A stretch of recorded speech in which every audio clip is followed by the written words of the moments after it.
le propriétaire du site pornographique Jackie et Michel a été mis en examen notamment pour complicité de viol et placé sous contrôle judiciaire dans une enquête sur des soupçons de dérive dans le porno amateur le 18 juin 2022.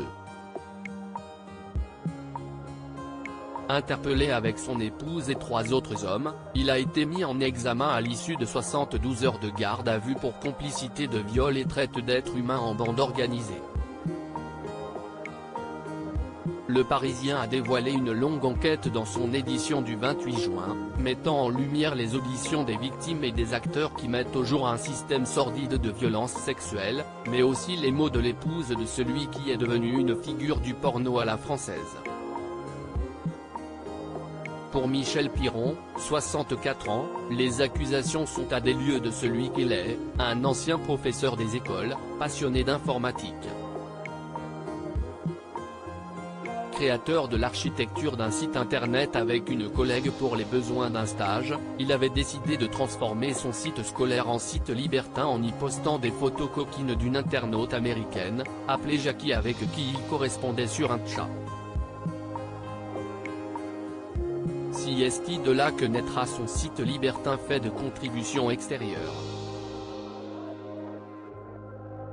Son entreprise, fondée en 1999, connaît ensuite un succès fulgurant, au point de concurrencer des pontes du milieu comme Jacques Dorcel et a rapporté 5 millions d'euros de chiffre d'affaires en 2016.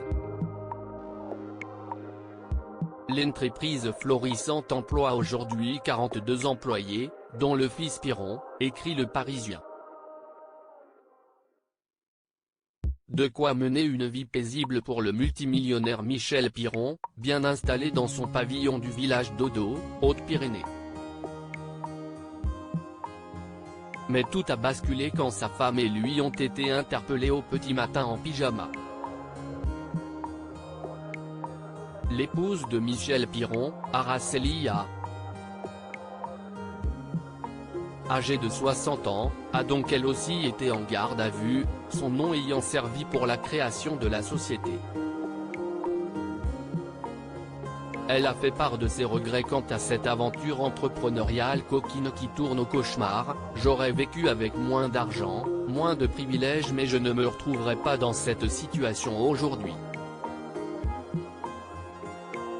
Elle a finalement échappé à une mise en examen alors que son mari n'est lui pas sorti d'affaire, les accusations ne cessant de s'accumuler.